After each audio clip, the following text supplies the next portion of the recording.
It's just gone past 8 o'clock here UK time, and welcome to the latest instalment of the BSR Kia Cup Series. We're here for rounds 7, 8 and 9 at the Watkins Glen International Circuit here in New York.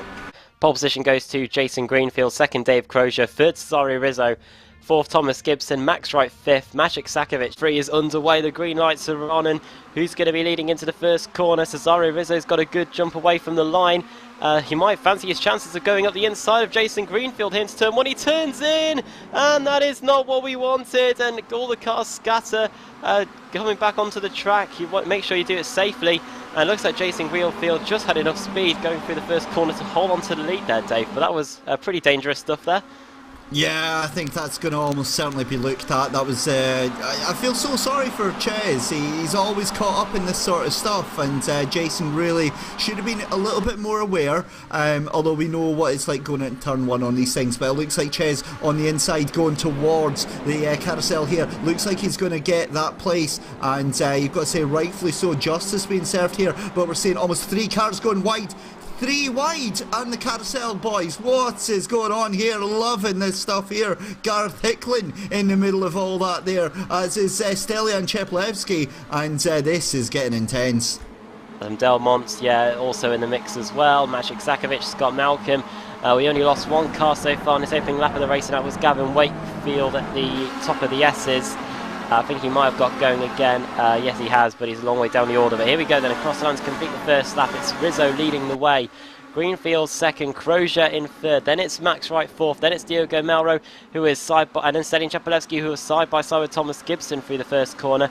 We come back onto the track, going into the S's, some 2 wide further back as we begin our climb up the hill. Richard Gore is right in the mix here, battling away with Stephen Baxter, Blake Neck, Peter Van Gool. The race 2 winner also in the mix there, trying to go around the outside of Blake Neck, who had issues in race 2. So plenty of action going on in the midfield already. But meanwhile at the front, it's side by side between Jason Greenfield and Cesare Rizzo. Oh, there's contact, and Rizzo, he hits the rear of Greenfield, and he has to take to the runoff area, and he's going to get shoved out and lose a whole load of positions there, Dave. Yeah, he had absolutely nobody to blame but himself there. Unfortunately, just lost grip of the car there. He was trying to let Jason Greenfield get plenty of space there, which was very respectable of him, but then lost grip on the car, and the car just spun slightly into the rear quarter of Jason Greenfield. Greenfield then your new leader here as the cars come across the line. Start lap 3. On this 15-minute race we've done just under 3 minutes, and yeah, it's going to be very, very interesting to see what Greenfield can do, because he's got David Crozier right on his tail, but the car's all very, very prim and proper, and yeah, it's going to be very, very exciting to see the tail end of this race. Crozier then trying to get the lead back. Diogo Melro also in the mix there, the pole sitter for race 1, wasn't able to win the race on that occasion.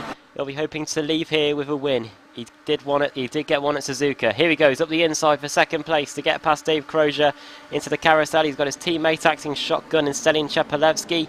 Up the inside goes Diogo Melro. Is Stelian Chapelewski? Oh, he's out of control, Chappie there as he tries to get past Dave Crozier as well. And Melro, he's got such a good run off the carousel. He fancies the chances of going for the lead here going into turn 6, the penultimate corner. He's going for it up the inside. Is Jason Greenfield going to give it up? No, he's not. He's going to go around the outside, and he's able to carry the momentum around the corner and stay on the track. Brilliant cornering there by Jason Greenfield and his Kia Optima, holding the field at bay. But here comes Diogo Melro now. He's got the better run on the exit of the final corner, and it's going to be hard for Jason Greenfield to hold him back now, Dave.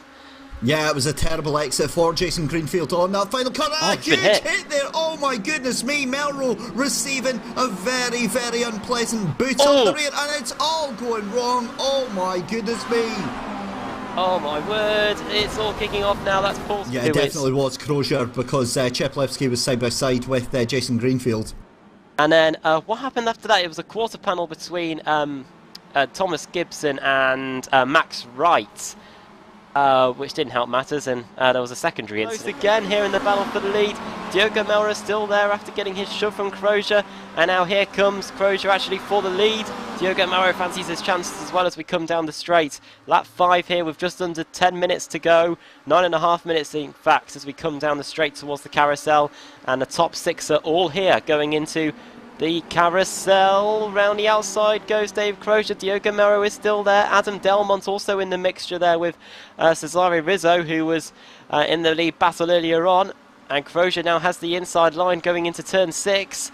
Will he have it? He does. So Rizzo as well. Leader. What? Rizzo? Where did he come from? Oh my goodness me. Ches Rizzo came all the way back from, I believe that was 5th place there, and has slotted it almost instantly into 2nd place.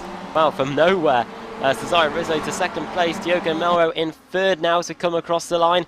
And Jason Greenfield, who was leading at the start of the lap, has now been muscled back to 4th with Adam Delmont in 5th. Those two are going at it into the first corner. Delmont round the outside there, and also the race leader Dave Crozier all sorts of off through the first corner. And now we begin our ascent up the S's again. Two teammates working together here in Cesare Rizzo and Diogo Melro. Of course, Shepelevsky out, of course, so he can no longer help these guys. And now Cesare Rizzo's going to the outside. Alex Lauritsen dropping down the order. He must have had a crash on the exit of the S's. Don't know if anyone was involved in that. I think it might have done actually, but yeah, problem for Lauritsen, and he's back in the pits. Oh, and this is, I tell you what, this is shaping up to be absolutely amazing, Adam. The drama going on here. Behind Nathan Davis has got Blake Neck for company. That's not going to go well, and there's a crash there. Oh, Max Wright gets sent. They go over the start-finish line, and that looks like it's going to be Kip Stevens that's trying to join into the action. Cesare Rizzo lifts off a little bit. Excellent run out from Kip Stevens as well, and they're almost going to be 3-1 again. Oh, and that is an unbelievable mistake there. I cannot believe that, Adam. There is no... Big moment there for the guys that were at the front of this field. Alex Lauritsen now leads, 2nd Peter Van Gool, but then it's a huge gap back to Scott Malcolm in 3rd day. Yeah, and I'm just watching this big, massive battle between, I think Crozier should have rejoined that track, and he has just destroyed Cesare Rizzo's race. I cannot believe 3 races that Cesare has... And he now leads, but yeah, there's just not enough room for you to rejoin. You definitely need to rejoin the track earlier. Oh, Delmont and Melro, and that nearly ends in disaster. That tyre barrier on the exit of the carousel does creep up on you. And thankfully they were able to avoid it. But Ben Hackerson, a gain of 14 positions. He is now the new race leader. He won the opening race of the day, of course, in race 1. And he wants to win race 3 as well, so he can take maximum points away here from Watkins Glen. Doing some reverse donuts, I believe. No, he's not. Ben Hackerson takes the win. Adam Delmont finishing in 2nd. 3rd for Diogo Melro. Kip Stevens 4th. Jason Greenfield 5th ahead of Peter Van Gool. Lorne Murray finishing in 7th place. 8th for Rob Plumley.